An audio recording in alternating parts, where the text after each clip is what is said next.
Muy buenos días, muy buenas tardes. Espero que se encuentren muy bien por ahí. Disculpen por ahí unos minutos, vamos retrasados, pero lo importante es que ya estamos por aquí, ¿no?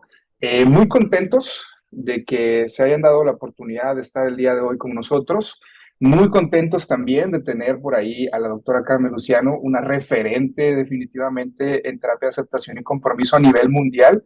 Y pues nada, parte del día de hoy, pues la intención es que conozcan un poquito más de lo que es la terapia, ¿no? En este sentido, la terapia, digamos, basada en procesos como tal.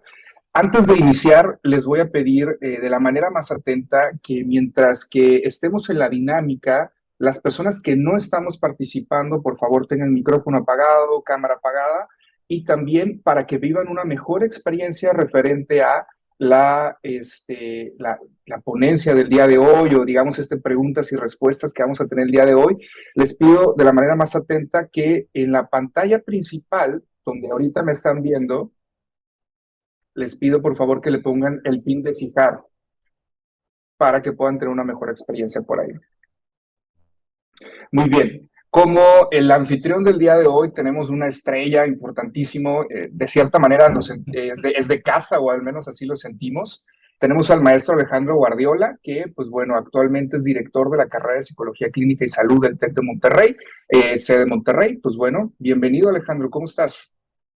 Hola, ¿qué tal? Muy buenos días a todos y a todas. Yo muy contento de estar aquí con ustedes y de ser este puente entre sus preguntas y la doctora Carmen Luciano, que bueno, ya tuve gusto de estar platicando con ella y pronto pues vamos a poder comenzar.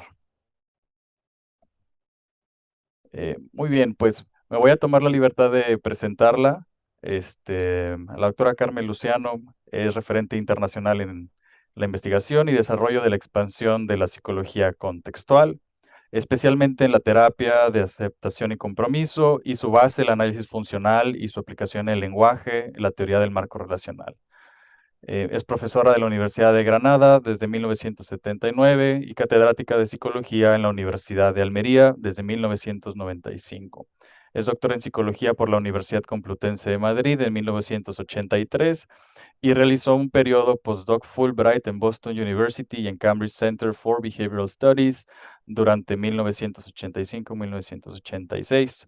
Ha realizado numerosas estancias en universidades norteamericanas y europeas y ha colaborado con numerosos investigadores. Su perfil de investigador ha estado y está centrado en el análisis funcional del lenguaje y sus aplicaciones con diversos proyectos de investigación financiados. Dirige el doctorado de análisis funcional en contextos clínicos y de la salud desde el 2004. Ha dirigido 30 tesis doctorales y ha contribuido a más de 300 publicaciones. Entre sus investigaciones resaltan las dirigidas al análisis de los problemas psicológicos y de los procesos y herramientas en ACT, desde la evitación experiencial y flexibilidad psicológica al análisis de metáforas del yo, de la difusión y el significado personal y valores. En el ámbito clínico organizó la unidad de investigación clínica en la Universidad de Granada y de Almería. Diseñó y dirigió en 2009 el primer máster en terapias contextuales en Europa y desde el 2016 dirige la formación de los másteres en el Madrid Institute of Contextual Psychology, MICPSI, con un método específico para la formación de terapeutas contextuales. Bienvenida, doctora Luciano, un gusto tenerla por acá. Muy bien, buenas tardes. Muchas gracias por haber esperado tanto tiempo para que pudiéramos tener esta charla. Así que nada, muchas gracias por todo y vamos a lanzarnos a gastar esta hora de la mejor manera posible. Y bueno, yo prefiero que lancen ustedes preguntas y en función de eso, pues iré yo confeccionando, en fin, lo que nos trae aquí esta tarde, para hablar de cómo están las cosas en fin, y cuál es la evidencia disponible. Ok, genial, les explico un poco la dinámica. La dinámica, empezaré yo haciendo algunas preguntas y posteriormente abriremos el espacio para que cualquier persona de la audiencia pueda hacer preguntas a la doctora. Y pues bueno, vamos a comenzar. Es difícil para mí escoger cuál pregunta quiero hacerle porque hay algunas que se me hacen muy interesantes, pero estoy consciente que a lo mejor no toda la audiencia sabe sobre las terapias basadas en procesos, sobre las terapias de ACT. Entonces vamos a empezar con una un poco general, ¿no?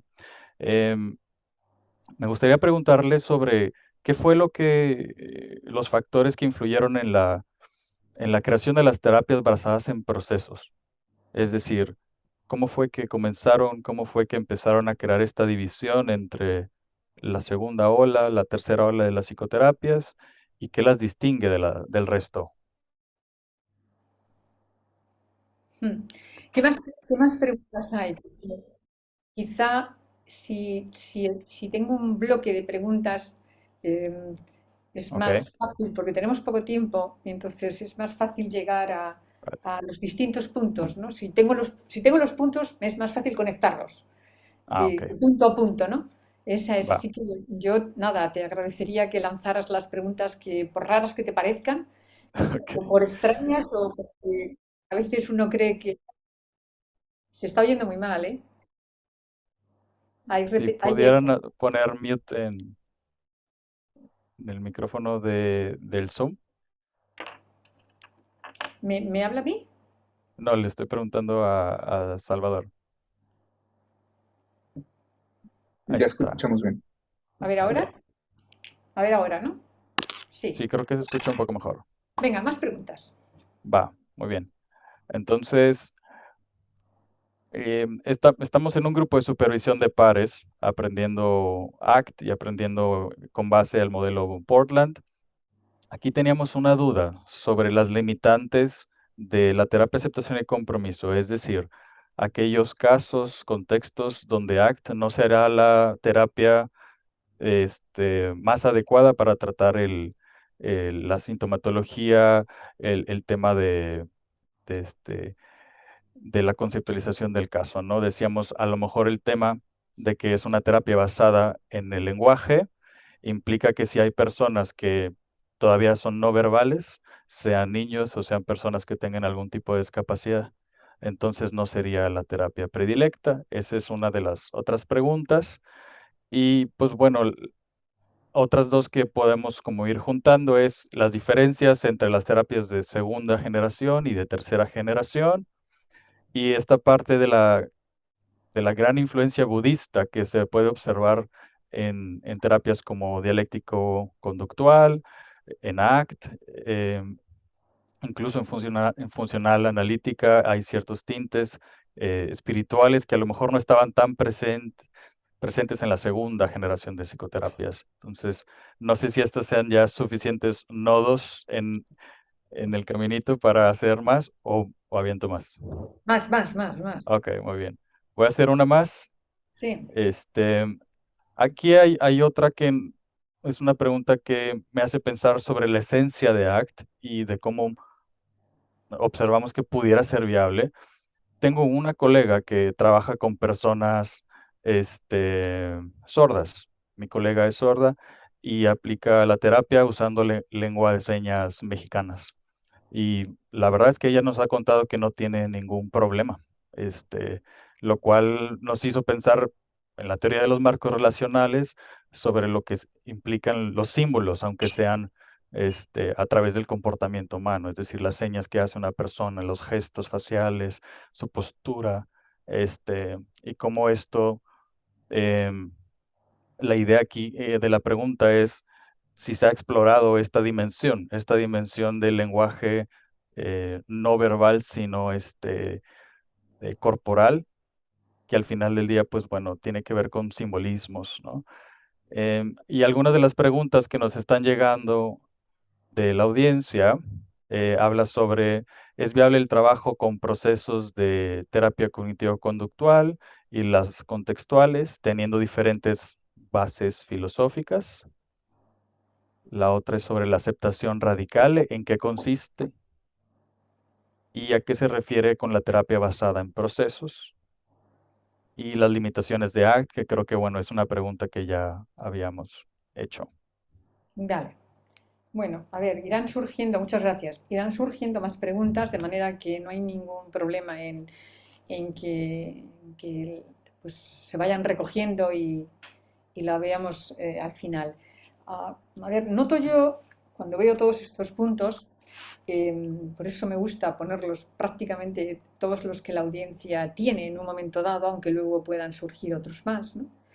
Es que muchas veces vemos la terapia o vemos AD o vemos FAB o vemos la DBT, las vemos como si fueran elementos que están sueltos, ¿no?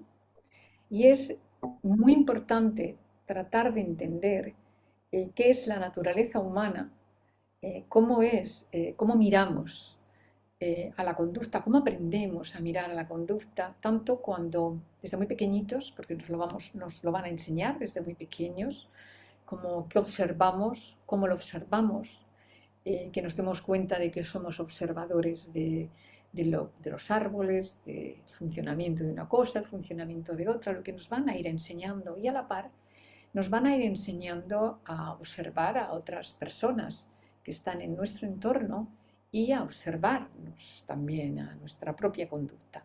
La variabilidad en todo ese proceso, desde que somos muy pequeños, ¿no? Pues va a dar personas muy diferentes o distintas. Y esto es importante que lo tengamos en cuenta desde el primer momento, porque los científicos, los clínicos, las personas que formulan terapias, las personas que lo aplican, cualesquiera, quien quiera, ¿no? Pues van a mostrar una gran variabilidad producto de su historia personal, de cómo se han aproximado a los problemas, de dónde les han enseñado a mirar, cómo les han enseñado a nombrarlo, cómo les han enseñado a interpretarlo, que es lo mismo que decir cuál es el significado que hemos aprendido a lo largo de la vida en torno a cualquier cosa. Y esto pues pasa en el ámbito de lo que es el estudio de la conducta humana, inevitablemente, porque es algo más. Entonces, primero hay que tener esta parte bien entendida, y no es fácil hacerlo en un rato, pero sí dejar la semilla puesta para quien quiera realmente profundizar, que sepa que ese es el primer espacio que hay que cubrir, que es tratar de ver dónde estamos, de qué estamos hablando cuando hablamos de la conducta humana, y eso nos va a llevar inevitablemente a los diferentes términos que muchas veces no tienen significados diferentes. Pero si nos movemos con los términos, podemos creer que estamos hablando de cosas diferentes. Y no es así. Es decir, tenemos los humanos, a veces, pues dependiendo de dónde nos hemos hecho, vamos a estar hablando no sé, podamos decir de mindfulness, y si nos hemos criado, dicho de otra manera, si nos hemos entrenado en otro ambiente, le vamos a llamar de otra manera, ¿no? Pero los procesos o de lo que estamos hablando, de las conductas que estamos hablando, quizá no sean tan distintas, y por tanto es muy importante ir a lo que son los troncos, ir a entender lo que es de lo que estamos hablando. Yo el viernes pasado estaba en un congreso en Barcelona, un congreso de la European Cognitive Behavior Therapy, y tuvimos un panel donde había personas, investigadores y clínicos de diferentes orientaciones, ¿no? Y teníamos que hablar de lo que eran los core fears, ¿no? O sea, lo que es los miedos grandes, ¿no? Fue muy divertido, más allá de las discusiones que tuvimos, ¿no? Ver cómo las mismas cosas se usan con diferentes nombres, cosa que sabemos, pero hasta qué punto estamos pegados a los nombres que tenemos la necesidad de montar congresos o de montar paneles para hablar no tanto de los términos como si fueran cosas distintas, y luego finalmente cuando nos ponemos a hablar del significado que tiene para ti esto, para ti esto, para ti esto y para ti esto, a lo mejor resulta que estamos hablando de la misma cosa, que estamos hablando de esto, pongamos por caso, ¿no? Estamos hablando de esto, de cómo esto está hecho, ¿no? Pero a medida que lo tratamos, le ponemos diferentes nombres, y esto es inevitable, pues parece que estamos hablando de cosas diferentes. Bueno, esto ocurre ahora mismo, ocurre y está ocurriendo. Ha ocurrido siempre en el ámbito de la conducta humana y, por supuesto, en el ámbito del estudio de la conducta humana. Es distinto la visión. La visión es donde hay que mirar. O sea, yo aconsejaría que en vez de mirar a los nombres, aconsejaría a todos los que están ahí que mirasen a la visión, que mirasen a la perspectiva, que mirasen a la manera o a la raíz filosófica que de alguna manera va a dar a esas semillas, ¿no?, que van a dar frutos muy dispares, ¿no? A veces la raíz es la misma, incluso a veces se puede llamar de diferentes maneras, pero es la misma raíz, pero luego van a salir múltiples flores y a cada flor le vamos a poner un nombre. Pasa, por ejemplo,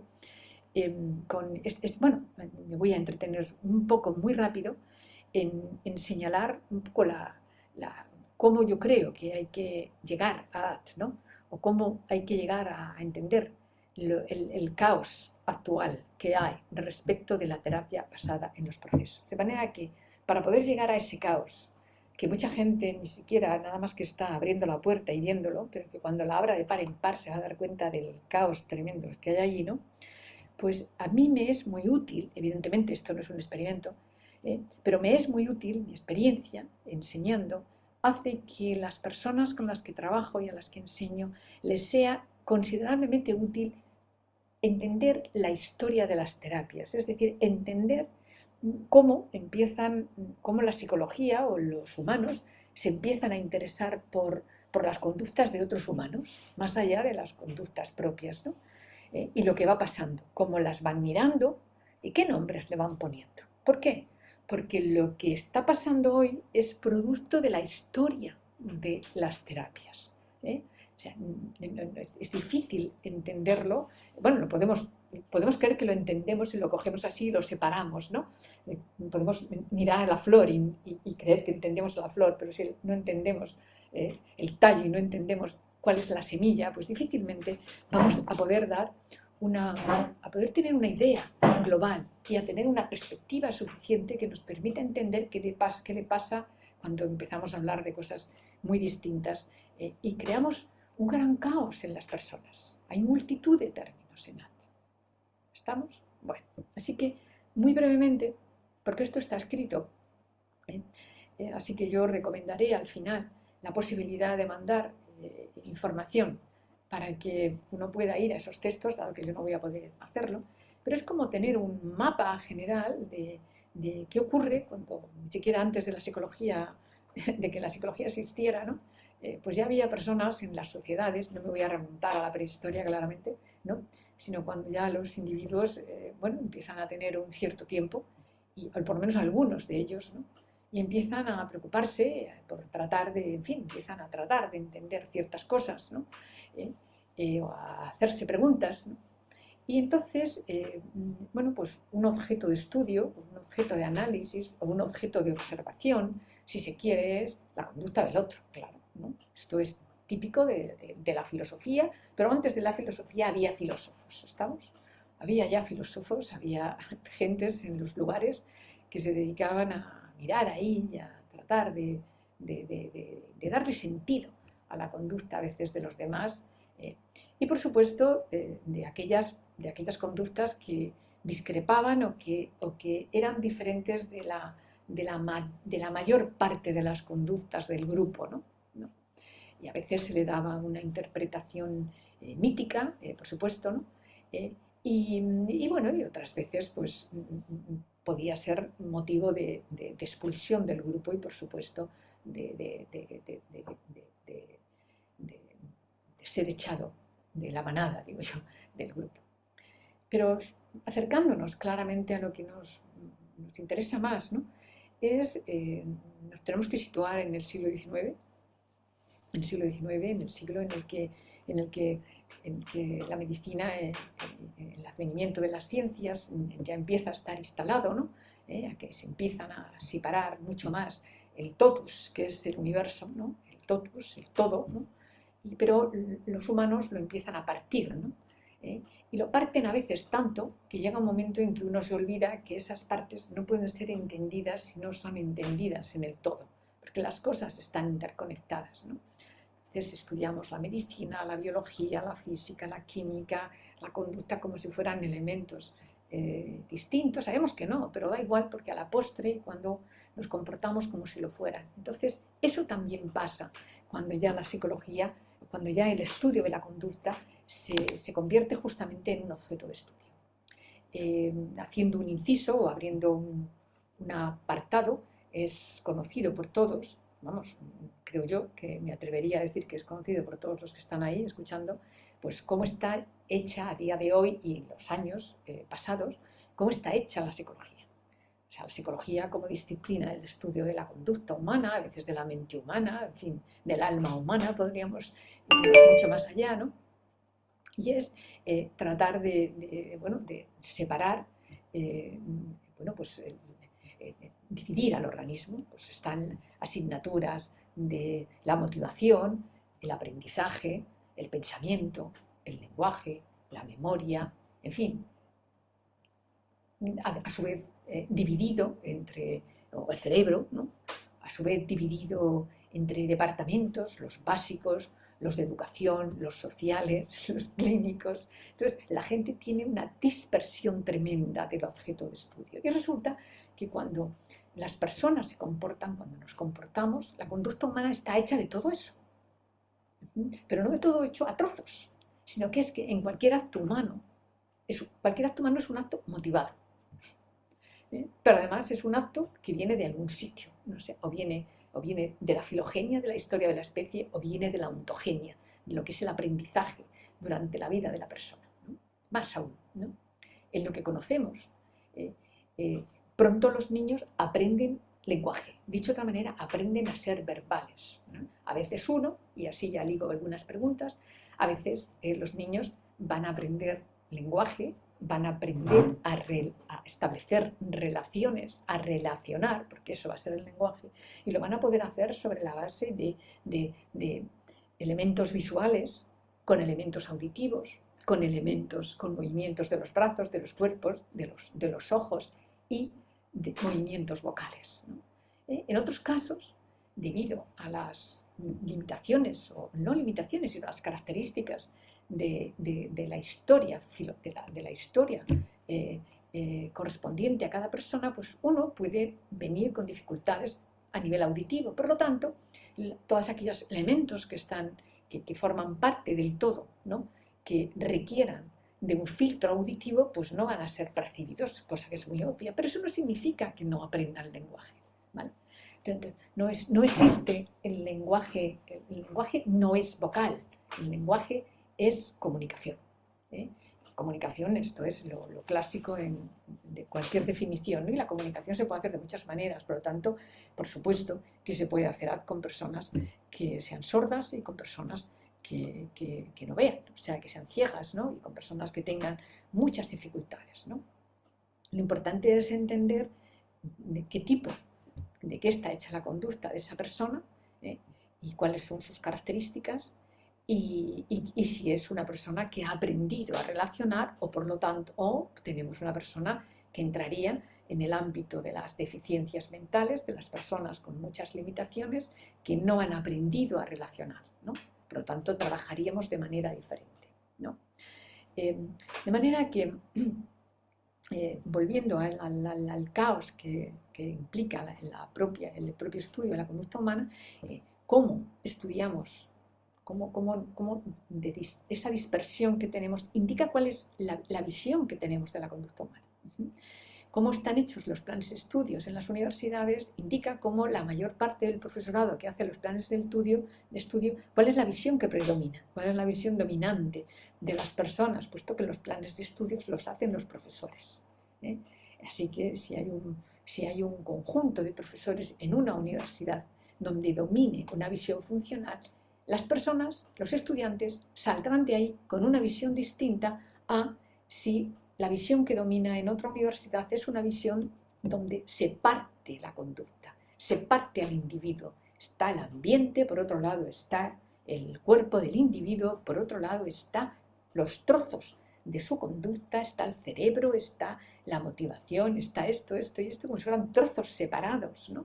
Cuando la conducta no muestra eso. El acto de recordar es una conducta, el acto de percibir es una conducta, el acto de hablar es una conducta, el acto de pensar es una conducta, el acto de emocionarse es una conducta, por lo tanto, no cabe, ¿no? Y pensamos cuando pensamos, sentimos, cuando sentimos, pensamos, cuando sentimos, pensamos, actuamos, cuando actuamos, pensamos, cuando actuamos, sentimos, y en todos los casos está la motivación. Entonces, una visión que no parcele la conducta, ¿no? Y que trate de entender cualesquiera esas conductas, siguiendo la misma lógica, entendiendo que son conductas diferenciadas por humanos y diferenciadas y puestas nombres distintos y entendidas ellas mismas pues en función de la visión dominante que haya podido haber en un determinado momento. Estamos, así que si nos vamos finales del siglo XIX, sin ninguna duda, y comienzos del siglo XX, ¿no? Pues lo que vamos a tener es que la conducta empieza a ser todo lo que tiene que ver con lo que nos ocupa ahora, ya no solamente la conducta en general, sino la conducta problemática en particular, aquella que estorba a los otros, aquella que estorba a otros, ¿no? Y que por lo tanto empieza a ser objeto de revisión y de valoración, pues evidentemente eso cae en manos de la medicina, en manos de los médicos de la época, y no en los psicólogos que no existían todavía, como tales, ¿no? ¿Y cuál es la visión que se tiene ahí de la conducta? Pues se tiene una visión claramente biologicista, es decir, que el individuo tiene estos comportamientos extraños, que no me voy a entretener en ellos, y como yo lo miro pensando que la interpretación que hago de esa conducta es que el individuo tiene algo mal en su cuerpo, ¿no? Exactamente tiene algo más mal en lo que se conocía en la época en su sistema nervioso. Ahí tenemos lo que es, bueno, todo el comienzo de la psiquiatría, que no la voy a tocar, y tenemos el advenimiento de la visión radicalmente distinta, que es la de Freud, ¿no? De manera que Freud va a dar una vuelta, claramente un cambio radical a esa manera de mirar a las personas con conductas extrañas respecto a los demás, ¿no? Y va a empezar a entender y a decir que no es el sistema nervioso, sino que es la historia de las personas, es cómo es especialmente focalizado en la infancia, ¿no? Hablar cuáles son esas interacciones que tiene con sus progenitores, con las personas que está en su época, con las personas que se desarrolla, y va a decir, este es el origen, y ahí es donde está, cómo se forma la persona, cómo se forma esa concepción que uno tiene de sí mismo y de los demás. Evidentemente Freud después continúa por otros derroteros y se inventa un modelo, no tiene interés en hacer investigaciones, en la época había muy pocas, y se inventa modelos y ahí se queda, ¿no? Pero si nos fijamos en la visión sin ninguna duda es radicalmente conductista, ¿no? No tiene de ahí que el propio Skinner, pues además de Shakespeare, evidentemente uno de sus autores predilectos y que hace referencias de él es de Freud, ¿no? A ver, ¿qué más? Bueno, pues el camino de... Yo suelo explicar esto utilizando una metáfora hablando del mar, ¿no? Es decir, que las terapias, o sea, el mundo de la clínica es como un mar, ¿no? Y bueno, pues ya tenemos el barco de la biología, el barco de la psiquiatría, que tiene esa visión, va a saltar otro barco a ese mar, donde se va a intentar entender los problemas de las personas, y va a ser un barco que es con un nombre clarísimo, que es el psicoanalítico, y que tan pronto ese barco empieza a andar, a tratar de resolver los problemas que correspondieran, empiezan a pelearse. A pelearse quiero decir, empieza a salir variabilidad dentro del barco. Variabilidad, ¿por qué? Pues porque la variabilidad es una característica esencial de cómo se hace la conducta humana. Y quienes hacen el psicoanálisis, quienes formulan, como veremos, las terapias basadas en los procesos, somos seres humanos, ¿no? Seres humanos que mostramos variabilidad, con lo cual es muy fácil entender que pase lo que pase, al final van a salir distintos nombres, van a salir perfilar mejor por un lado que por otro, etc. Pero ahí tenemos ese barco. Pronto, por no entretenernos, pronto va a empezar a surgir en el ámbito van a empezar a surgir otros barcos, pero otros barcos que vienen de observaciones casi casuales, ¿no? de personas como Pavlov, que no tenía ningún interés en el estudio de la conducta humana, sino que estaba interesado en los procesos de salivación, y resulta que en ese proceso de estudiar la salivación lo que se encuentra es que el animal está salivando no solo cuando la comida está cerca de su boca, sino cuando entra la persona que le da la comida. Y entonces esto es el origen, es una persona observadora, o sea, tenemos que agradecer que ese repertorio de exploración y de curiosidad lo tuviera Pavlov, porque si no, pues hubiéramos andado por otras vías en la psicología, ¿no? Lo que es cierto es que fue el origen del estudio de los reflejos condicionados y surge no buscando, no voy a estudiar la conducta o voy a estudiar los reflejos, sino que surge producto del caminar de los investigadores, ¿no? Que a veces uno encuentra algo sin buscarlo, ¿no?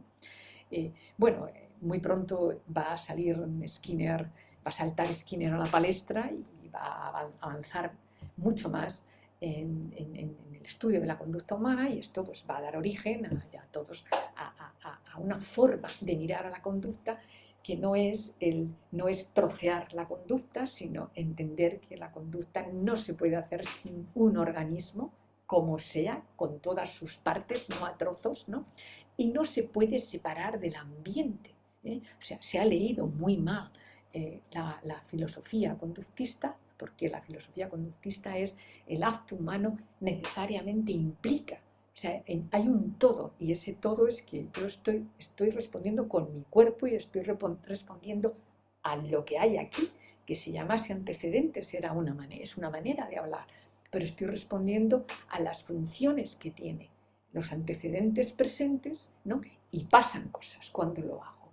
Y cómo respondo es un producto de la historia de esos elementos, de las múltiples ocasiones a lo largo de mi historia, no necesariamente de manera lineal, como bien sabemos, sino de forma dinámica, de la cantidad de veces que yo habré respondido en mi estado motivacional, en mi estado de privación o en mi estado con una función claramente aversiva por filogenia o bien como producto ya de la ontogenia, de los procesos de condicionamiento, pues resulta que en cada momento yo voy a responder sobre la base de los muchos momentos que yo he respondido en condiciones similares, o la misma. Y poco a poco, cuando aprenda lenguaje, evidentemente tendré que incorporar una fuente más de generar funciones al presente, que no necesariamente implica procesos de condicionamiento. Bueno, la forma de mirar a eso, de mirar a la conducta en términos de que se responde al presente, al contexto presente en función de la historia personal, en función del contexto presente, evidentemente hace que tengamos una visión ideográfica, que no vayamos a buscar las leyes que explican la conducta en datos nomotéticos, en datos que son del grupo de individuos. ¿Por qué? Porque vamos a entender, a base de experimentos, que las conductas son actos individuales, porque las historias son individuales y son intransferibles. Podemos llegar a un acuerdo o a llamar de la misma manera a esto, pero lo podemos haber aprendido de forma diferente y puede tener funciones radicalmente distintas, aunque lo llame bolígrafo y la otra persona también, pero bueno, me puede dar miedo, el otro me puede encantar. Yo puedo haber aprendido a usar esto como peine, además de para escribir, para chuparlo, yo qué sé, para 1000 cosas, para dar vueltas, mientras que otra persona solo lo ha podido aprender a lo mejor para escribir. Los significados, las funciones van a ser muy diferentes. Así que la visión, tenemos la visión funcional que formula Skinner y que ve la necesidad de hacerlo explícito al señalar claramente lo que es el conductismo radical frente al conductismo metodológico y por supuesto al conductismo inicial de Watson, que no me puedo remontar a ello, pues lo ve necesario porque ya en el mundo de las personas que están estudiando hay visiones distintas. Hay visiones que van a ser estructuralistas, que van a entender que la conducta del individuo, independientemente de que pueda ocurrir en un contexto, siempre, en cualquier ambiente y pueda tener su historia, resulta que la explicación de la conducta, en vez de llevarla a cuál es la historia de aprendizaje que ha tenido el individuo, cuál es su historia, la historia, que no tiene por qué ser la de la otra persona, pues resulta que en vez de dar esa explicación, va a entrar en que la explicación de lo que yo estoy haciendo está en otra de mis conductas, que va a ser lo que yo pienso o lo que yo siento. Es decir, que va a confundir la contigüidad de conductas que las diferencia y las pone a niveles distintos, las va a establecer como unas como causas de las otras. Mientras que en una visión funcional se diría son solo conductas, ¿no? Y por lo tanto no pueden ser unas causas de otras, sino que lo que tendremos que explicar es qué es lo que puede haber en la historia de cada uno que hace que respondamos a nuestros pensamientos como si fueran causas, de la misma manera que la causa de empujar y la fuerza que tiene desplaza un objeto. Entonces, esto ya estaba en el ámbito de lo que era el análisis funcional de la conducta, que son, estamos hablando de los primeros años, de los primeros 30 años del siglo XX. ¿Qué ocurre? Que de ahí se derivan, o sea, de estudiar no solo esta visión, sino además esa visión llevarla al laboratorio. En este caso se hizo con animales y tratar de extraer leyes que permitan explicar, que permitan dar razón de la conducta a pesar de la variabilidad que se observa en unos individuos y otros. Claro, esa es la esencia de la ciencia, que es útil, que es por encima de que a uno le guste A, al otro le guste B, al otro le guste J, posiblemente podamos encontrar una ley que explica el por qué le gusta a cada uno lo mismo. Y resulta que la ley es la misma, pero que las circunstancias en la historia personal coincidieron para que esa ley, esa fórmula aplicada, en este caso, en este y en este, diera productos distintos, pero es la misma fórmula. Es decir, y ahí tenemos los principios de reforzamiento que valen para todo hijo de vecino y para todo tipo de conductas. Estamos. Ahora bien, ¿qué ocurre? Que como la ciencia es un producto humano, que es muy importante, o sea, es sorprendente que a veces la gente todavía diga, o sea, que es que la ciencia la hacen los seres humanos. No, no es que la hagan, es que la ciencia es la conducta de los seres humanos, que viene a ser lo mismo, ¿no? O sea, por lo tanto, cuando estudiemos la ciencia tenemos que entender qué motivaciones tienen los científicos cuando están haciendo, cuando los clínicos están haciendo diferentes terapias, tendremos que preguntarnos cuál es la motivación de las diferentes terapias, ¿no?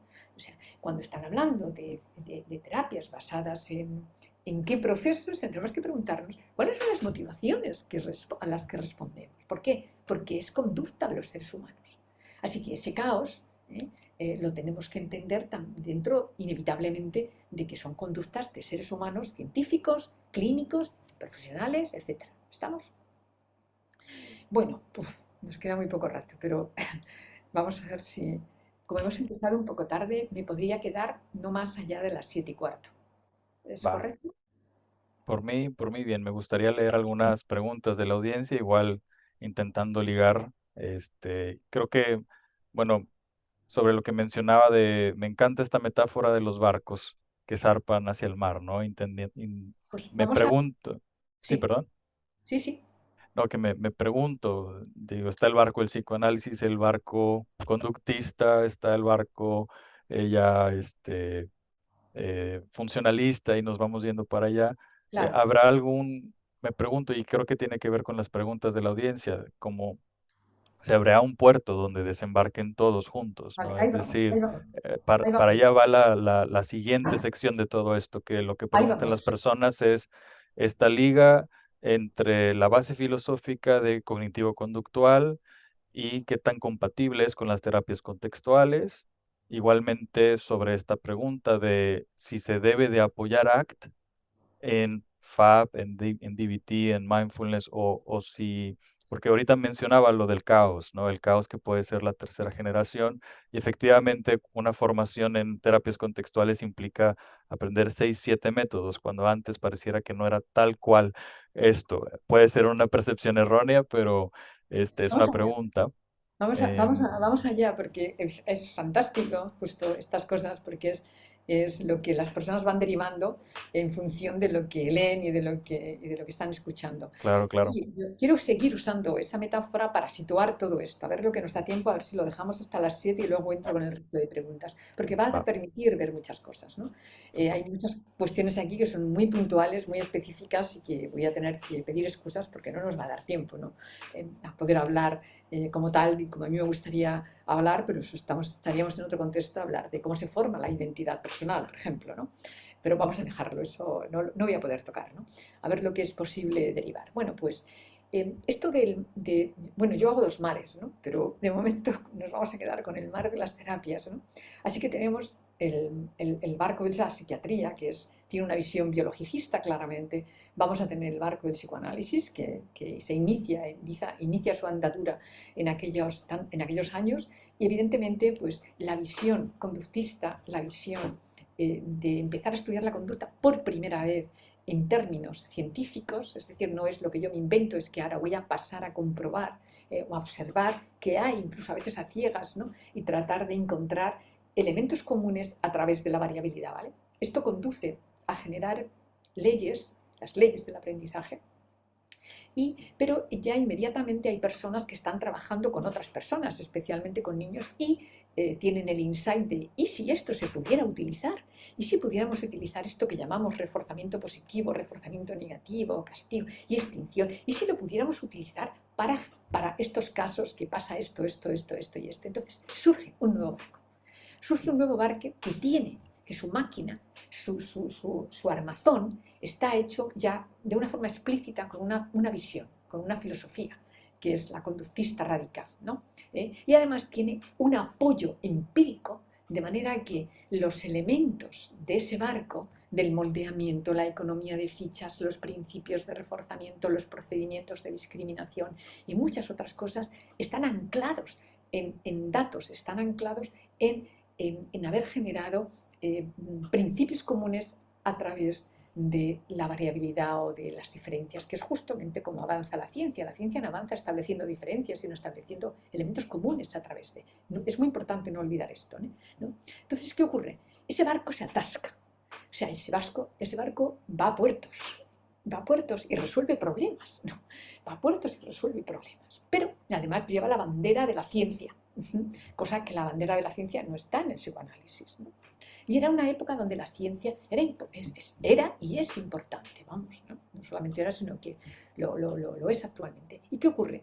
Pues que se atasca, no se atasca la visión, ojo, se atasca que no hay herramientas en la superficie de ese barco que tengan un apoyo en la evidencia para conductas, vamos a llamar, más complicadas.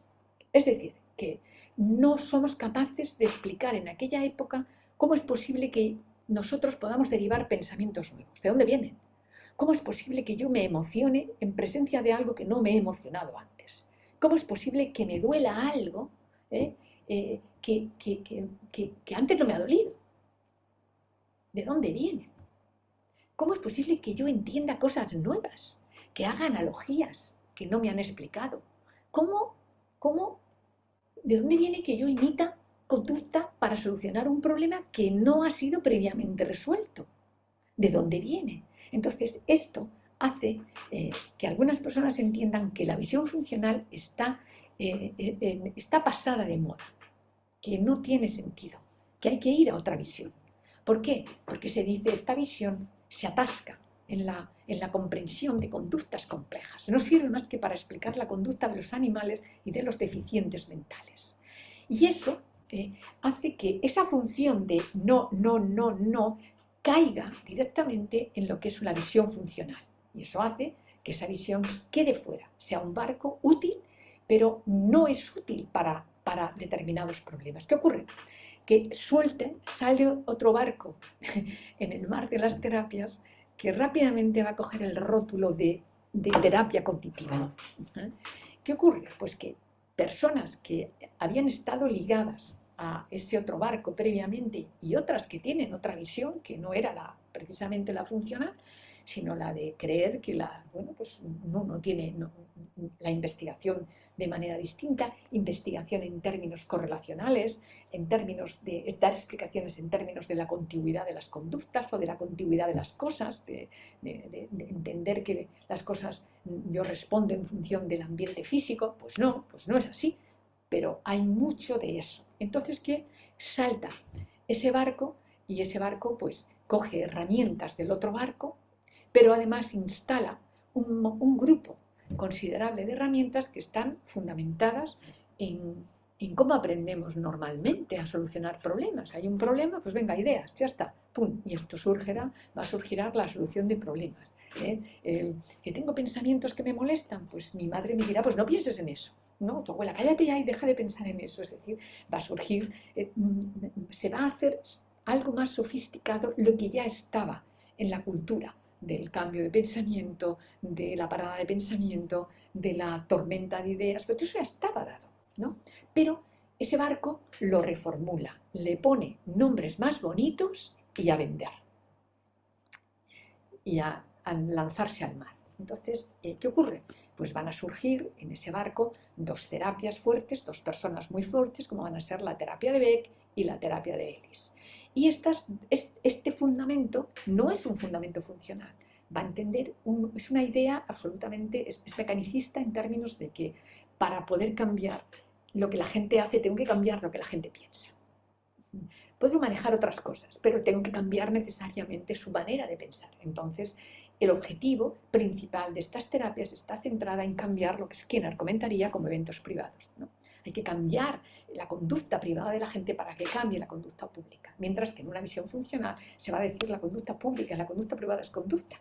Lo que tenemos que tratar de entender es cómo casan, cómo se mezclan y cómo una adquiere tanto poder sobre la otra. Pero efectivamente no es una causa automática, como si fuera una causa física. Bueno, pues esa terapia se monta en la época que ya venía en el otro barco, en el barco de la psiquiatría, de la necesidad de hacer ensayos controlados. Esa era la ciencia clínica, ensayos controlados, nomotéticos, donde no importa tanto el individuo como importa el grupo de individuos, primero para fármacos y después para el mundo de las terapias. Entonces, la terapia cognitivo-conductual, sin ninguna duda, se suma a todo eso y evidentemente se suma a las categorizaciones que ya están en el barco de la psiquiatría de clasificar la conducta llamada anormal, los problemas, el sufrimiento, dividirlo en categorías en función de las formas de respuesta, en función de los tipos de pensamiento, de los tipos de emociones. Es decir, trocean claramente lo que va a ser la psicopatología. Se inventa toda la psicopatología, pero es una psicopatología que no es funcional, es una psicopatología formal, divididos los problemas en función de topografías, de aspectos formales y no de aspectos funcionales. ¿Estamos? Entonces, ese barco, evidencia un éxito de su terapia, sin saber muy bien por qué, y hace crisis en un momento dado. Hace crisis. En los años 80 empieza a hacer crisis. Pero tenemos que es el barco por excelencia para tratar los problemas adultos. Y el otro barco es, los manejos de contingencias. Eso es para la gente que están mejor o que están peor, ¿no? O que tienen muchas limitaciones, o para los animales, o para los niños pequeños. Pero para los adultos necesitamos la terapia cognitivo-conductual, ¿vale? Y luego, por supuesto, el psicoanálisis, otros, ¿no?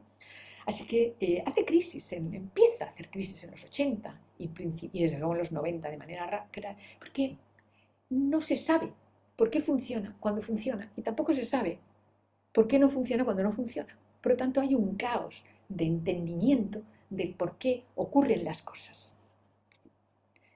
Lo que no significa que hubiera estudios donde de la forma en la que se hacía, pues que se entendieran que era mejor que el placebo o que era mejor que una lista de espera, pero sin entender los porqués, porque se aplicaba el bloque completo, el protocolo completo, el paquete completo. Bueno, en aquella época hay mucho desánimo en el ámbito, en ese mar de las terapias. No hay muchas cosas que no están funcionando en la terapia cognitiva. Hay muchas personas que tienen un cierto éxito, pero al cabo del tiempo vuelven, o sea, hay recidivas, es decir, hay desánimo, no se entiende bien. ¿Y qué pasa? Bueno, pues que surgen otras terapias, surge más variabilidad. Es decir, es lo clásico de un proceso de extinción. Cuando hay extinción, cuando las cosas no funcionan, en esa variabilidad algo tira, algo queda seleccionado por el ambiente.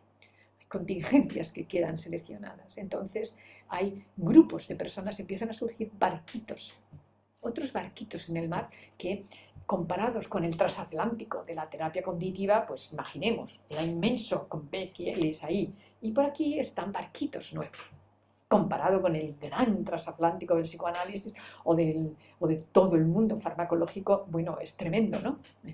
Pero estos barquitos se meten en ese mar. Son personas diferentes. Cada una, para poder entender estas terapias FAB, la DBT, AD, ¿no?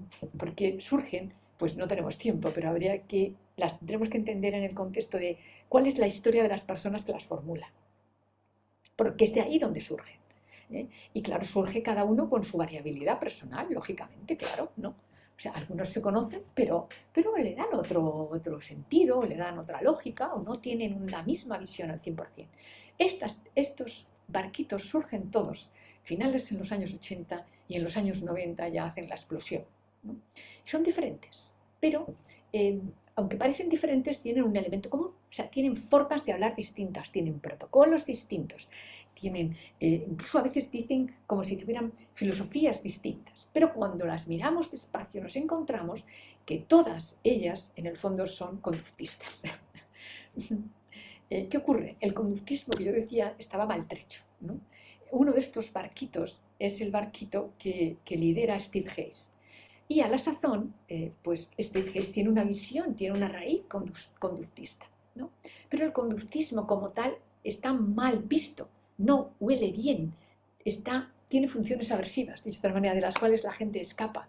Entonces lo que se hace es cambiar el nombre, completarlo y darle mucho más sentido. ¿Por qué? Porque ya hemos hecho un recorrido considerable en el ámbito de la psicología, hemos comenzado a abordar esos fenómenos que en los años 30 y 40 no podíamos abordar, que es qué narices es el lenguaje, cómo podemos explicar que derivemos, que pensemos cosas que no hemos pensado, cómo es posible que seamos tan cabezones y que estemos dispuestos a dejarnos la vida por tener razón.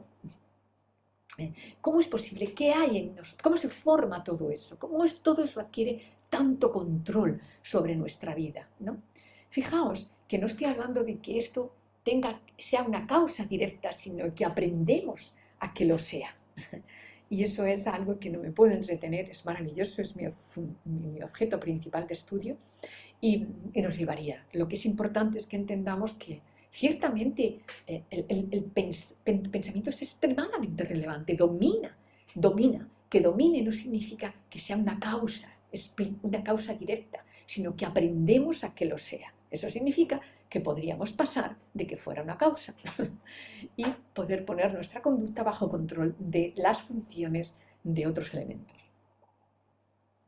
Pero eso estoy ya anticipándome y nos queda muy poco rato. Bueno, la cuestión es que surgen diferentes terapias.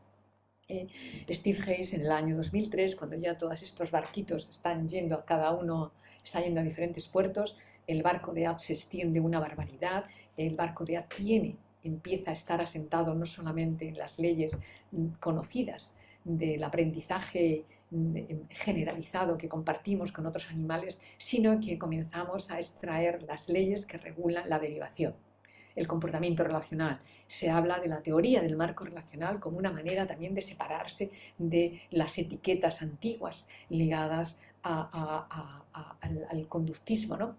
Pero evidentemente cómo aprendemos a relacionar no nos podemos escapar de las contingencias, porque aprendemos a relacionar a base de contingencias, solamente que una vez que lo hemos hecho, el comportamiento relacional tiene patas y aprendemos a derivar. Esta es la cuestión. Y me tienen que excusar que acelere, ¿no? Porque no puedo entrar ahí.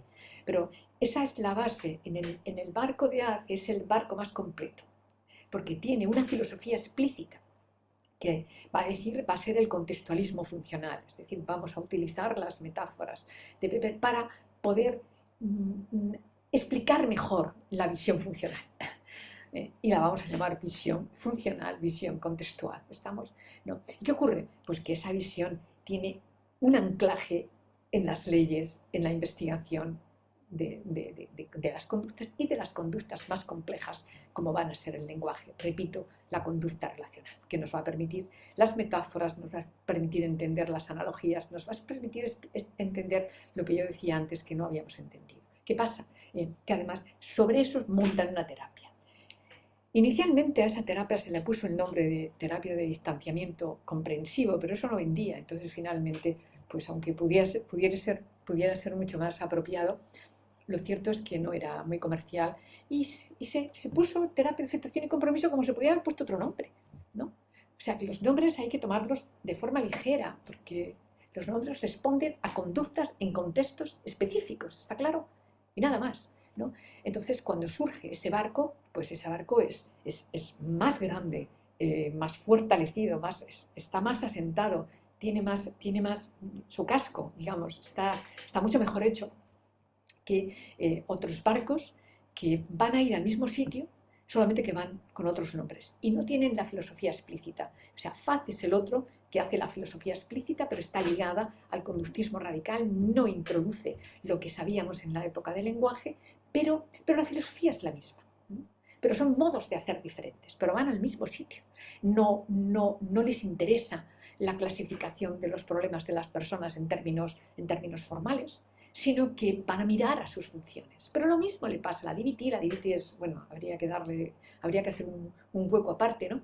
Porque va a coger parte del barco general cognitivo, va a coger parte de Faz y va a coger de todos lados. de todos los sitios, ¿no?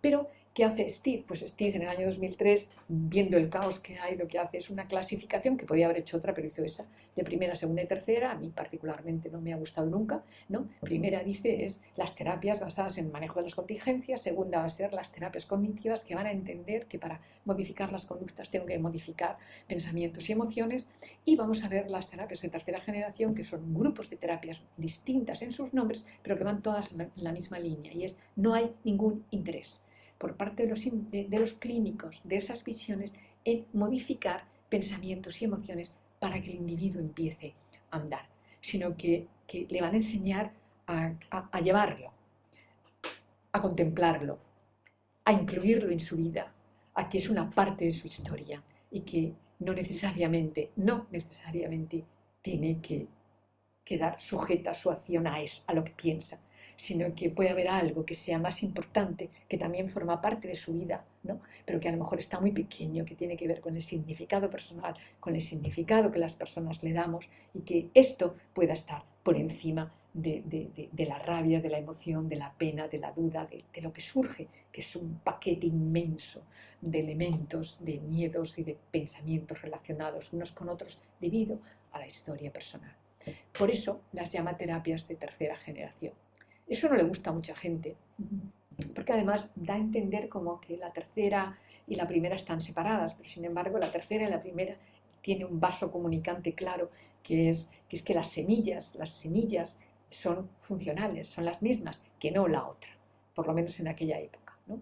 ¿Y qué ocurre? Pues bueno, que esas terapias se van a ir convirtiendo en transatlánticos también. Es decir, van a hacer estudios de la época, van a necesitar demostrar que son válidas, por lo tanto tienen que hacer estudios siguiendo los criterios de la época, que son nomotéticos, va a tener que hacer estudios para que la gente lo comprenda.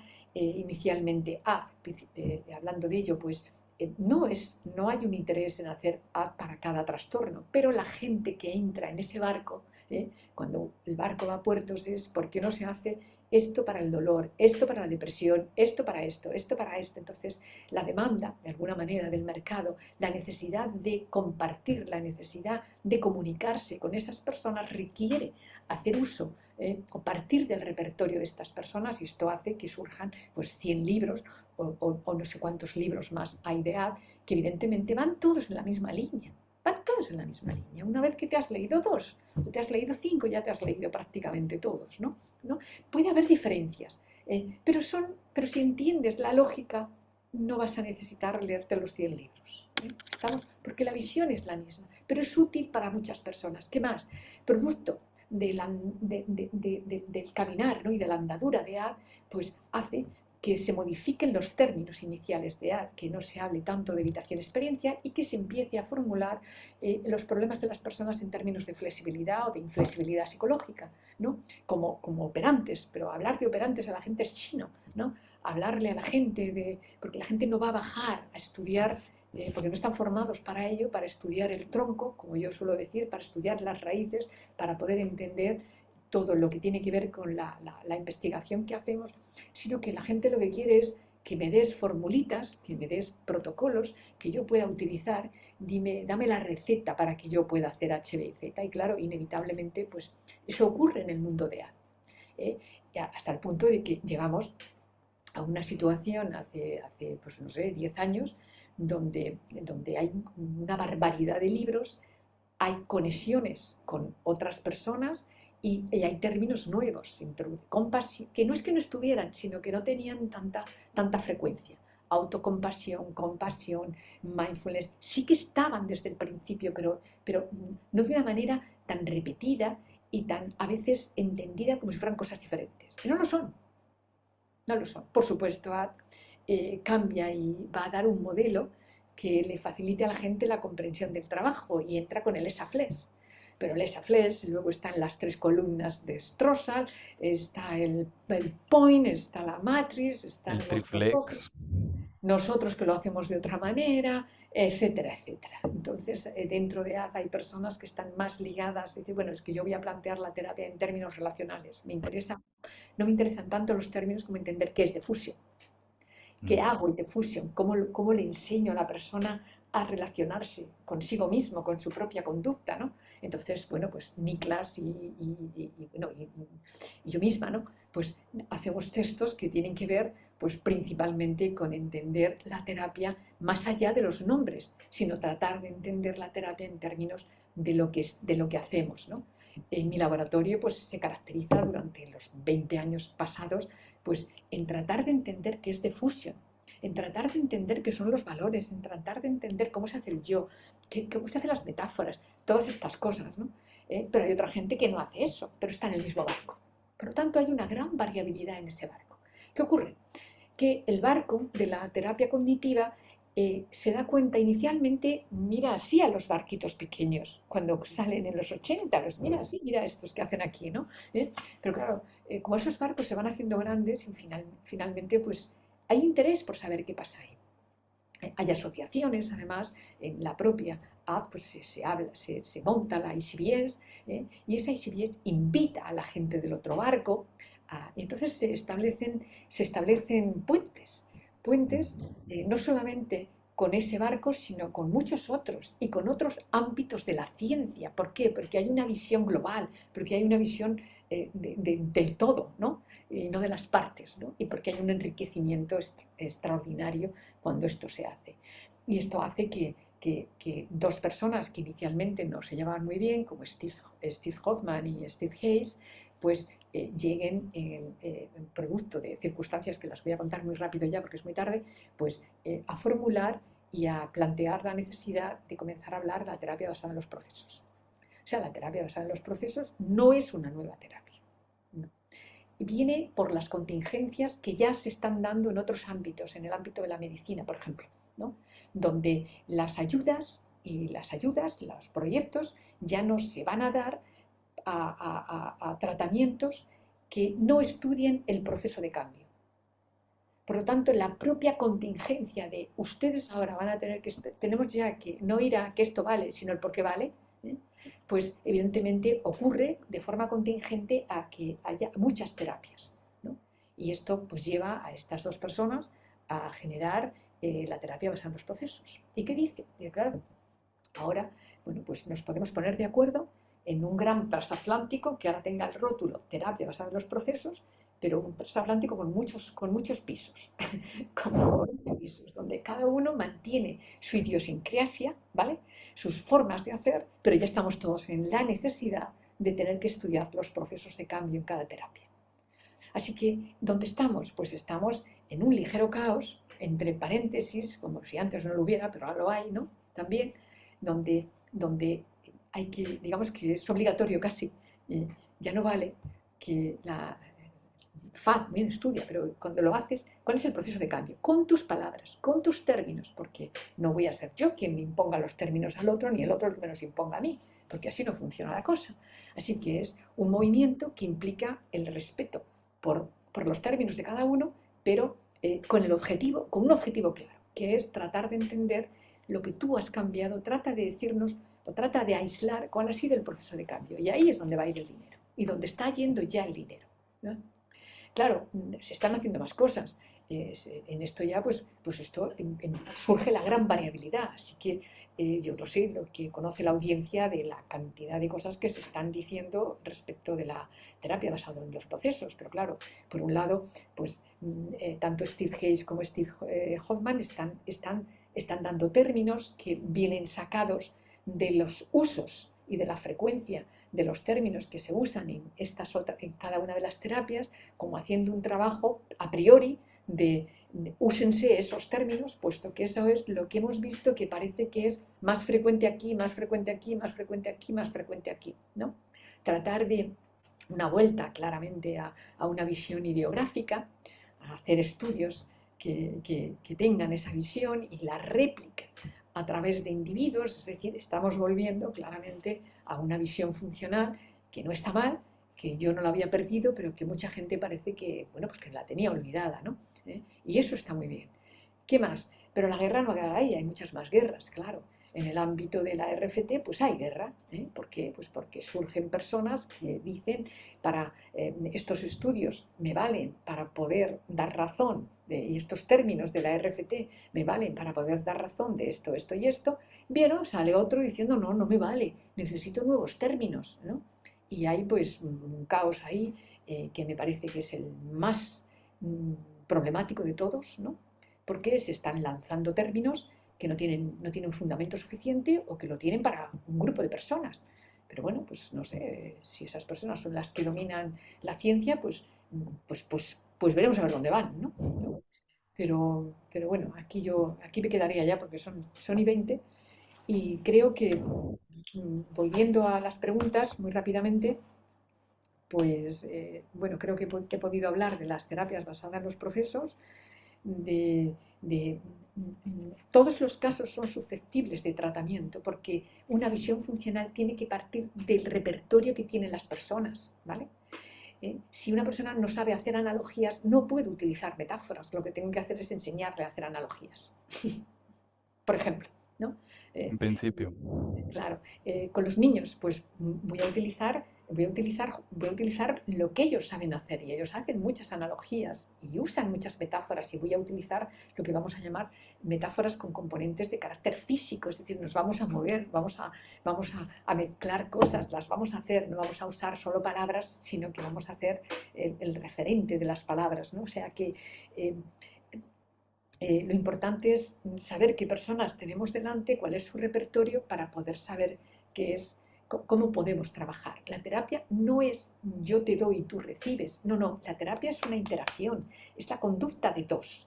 Es que hace el terapeuta cuando el paciente o el cliente o el niño responde, ¿no? Y tú tienes que tratar de ver si estáis yendo en el mismo barco o no estás yendo en el mismo barco y cómo modificar tu conducta como terapeuta para adaptarla al repertorio que las personas tienen. De ahí que, por ejemplo, claro que se puede adaptar sin ninguna duda el repertorio de los clínicos a trabajar con personas que, repito, no tengan capacidad visual o tengan mermadas las funciones auditivas. Nosotros, por ejemplo, hemos hecho workshops dedicados a profesionales que están trabajando con personas con problemas auditivos, ¿no? Perdón, Sí. Visuales. La influencia Doctora, budista, perdón. sí, la influencia budista pues está en lo que he dicho, ¿no? O sea, primero tiene mucho de novedad, sobre todo en el mundo occidental, especialmente cuando lo venden los políticos, pero cuando miramos qué es lo que hay, el proceso de lo que se está haciendo en mindfulness o de lo que se hace cuando a la persona se le enseña a estar observando su propia conducta, pues, ¿qué es eso? Entonces, cuando entramos en qué es eso, estamos todos, es muy fácil llegar y encontrar que el proceso es común, ¿no? Nosotros lo vemos muy claro y lo hicimos, ¿no? Entonces le estamos enseñando a las personas y a nosotros mismos a estamos aplicando lo que llamaríamos claves deícticas, ¿no? De yo aquí, y mi conducta aquí, la puedo observar y forma parte de mí, etcétera, etcétera. Entonces, son claves tanto jerárquicas como deícticas, como de comparación, etcétera. ¿Qué más cosas? Acá hay algunas otras preguntas, doctora, digo, son muchísimas que no creo que nos van a alcanzar el tiempo, pero en general la gente está preguntando sobre cuestiones específicas, por ejemplo, sobre la aplicación de ACT en el ámbito hospitalario, ACT en en los casos de tendencia suicida, en trastornos de disociación de identidades, este, bueno, que claramente estoy de acuerdo con usted en ese sentido de que cuando uno lee un manual de ACT para TOC o trastorno obsesivo compulsivo, lees un manual de depresión, vas notando que las bases son las mismas y cuando ya entiendes qué está detrás, pues ya casi puedes hacer tu propio manual, ¿no? Si surge un nuevo caso que no dices, no tengo el manual de eso, pero si entiendes los procesos de ACT, lo puedes adaptar fácilmente. Estamos en tiempo. No sé si quisiera contestar alguna A otra 5 minutos pregunta. ya, porque ya sí que me he extendido más de la Sí. cuenta y ya tenía yo que estar fuera, pero bueno, ya lo voy a... Es- podemos estar, nada, 7 minutos. Pues, a ver, no se puede hacer un libro de ad para cada casuística, porque no se va a hacer salvando, o sea, no sé, el principio de la electricidad para cada casuística, ¿no? Si lo importante es entender los principios. Por eso es tan importante que estudiemos los procesos de cambio y los principios. Pero desgraciadamente, y es así, no vamos a encontrar unidad ahí. O sea, va a haber mucha dispersión porque hay investigadores distintos que opinan de manera distinta y que por lo tanto pues usarán términos distintos.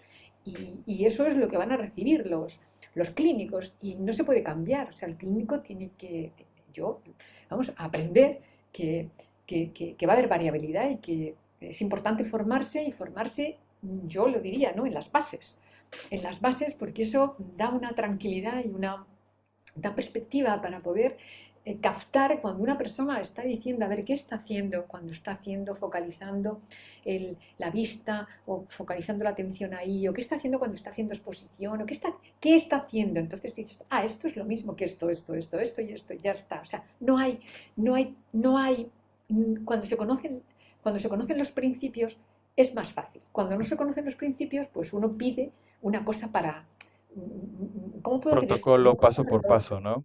Protocolo para cada cosa. Y luego estamos los psicólogos muy entrenados a que nos den protocolos, a que el protocolo está ahí, producto de este vicio de personas, de la investigación nomotética y de la expansión de la terapia cognitiva de este es el protocolo. Para estos, este es el protocolo. No, el protocolo es tener claros los principios y es cómo mi conducta se ajusta a la conducta del paciente. ¿Cuál es su problema? Teniendo en cuenta, claro, pues que las personas, cómo se hace la conducta de las personas. Y la conducta de las personas, aunque muestre variabilidad, pues vamos a saber y sabemos que todas las conductas van a formar parte de clases funcionales o lo que llamamos operantes, es decir, que un pensamiento no está solo, el pensamiento implica una emoción, la emoción implica un pensamiento, ese pensamiento implica otro pensamiento, etc. En función, entérate de eso, haz preguntas. Hacer terapia no es aplicar protocolos, es hacer preguntas, ¿no? Responder a las conductas de tu paciente, pero tienes que tener una base clara de cómo se hace la conducta, entender que son, que cómo nos hacemos con múltiples.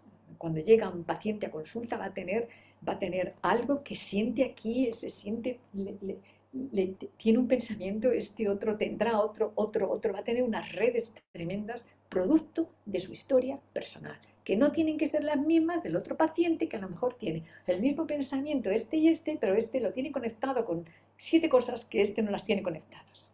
Además, este, aunque las tenga conectadas, cumple una función distinta y le lleva a sentarse en una silla, a gritar o a rajarse, mientras que al otro le lleva a tomar alcohol o a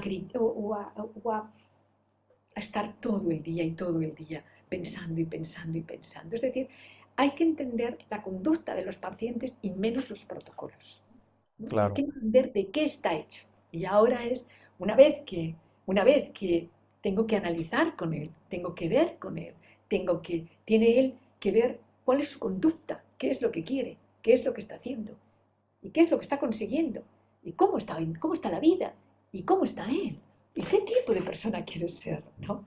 Entonces es orientar a que la persona pueda estar presente con Claro. todo ese conjunto de pensamientos a veces que vienen en bolas ya, producto de la historia personal, ¿no? Y a no alimentarlo más, ¿no? A poder sentirlo y darse cuenta que los puede tener y que hay algo más importante en su vida, ¿no? Y enseñarle esto, o sea, es enseñarle a interactuar con su propia conducta de una manera que le sea considerablemente más útil. Claro. Entonces, tendremos que... La terapia no es el protocolo, lo siento.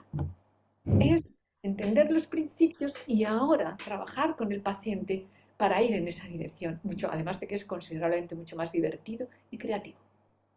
Doctora, pues le agradecemos muchísimo por todo su tiempo.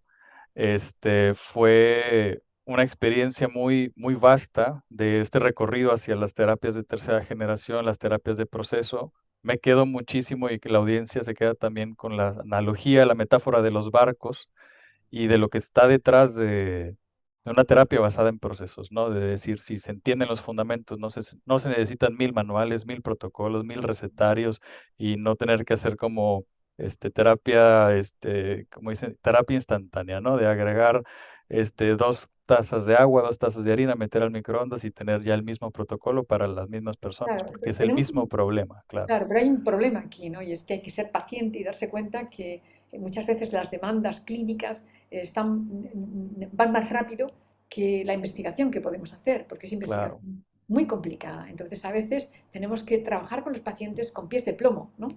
Y en arenas movedizas, sin saber a veces muy bien cómo vamos, ¿Hacia ¿no? dónde vamos, no? Porque nos falta, ¿no? Y hay mucho cuidado con todo lo que nos van a vender de lo que son procesos, así que es importante formarse porque así uno aprende a discriminar lo que son los procesos de lo que venden como procesos. Claro.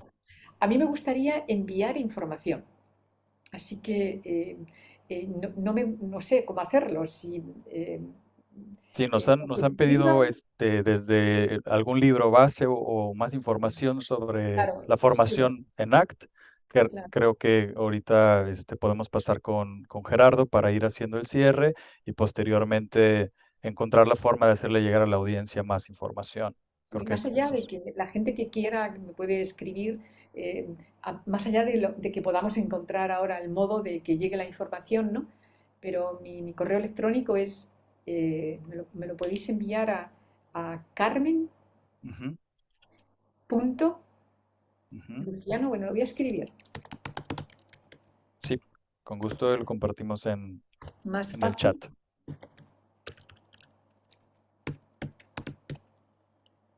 esto, y podéis entrar en mixsite.com y también tenéis información más allá de la que yo os pueda enviar. Bueno, sería www.mixe.com, ¿ok? Súper bien. Doctora, pues le agradecemos muchísimo. Creo que nos faltarían horas o semanas para platicar, pero le agradezco también que haya decidido recorrer su tiempo. Sé que tiene que ir a otro lado. Agradecemos a todas las personas que se conectaron a esta sesión y por todas sus preguntas. Y pues bueno, fue un gusto haberla conocido, doctora Carmen. Está más que bienvenida acá al CPCCM, al TEC de Monterrey. Organicen algo que requiera estar 3 días, Ok. donde estas cosas se puedan ver, ¿no? Algo presencial acá y con Claro, gusto. Creo que un congreso en Cancún sería lo más idóneo para todos, es lo más bonito. muy Este, bien, pero bueno, pasaré ahora con Gerardo de y, acuerdo, y terminamos. gracias.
Muchísimas gracias, doctora Carmen. Súper, súper interesante la plática del día de hoy. Creo que también vi por ahí muchísimos comentarios de agradecimiento, inclusive esa sensación por ahí había una persona que decía, ¿no? Con gran emoción y a la vez con tanta profundidad y de cierta manera también muy claro, ¿no?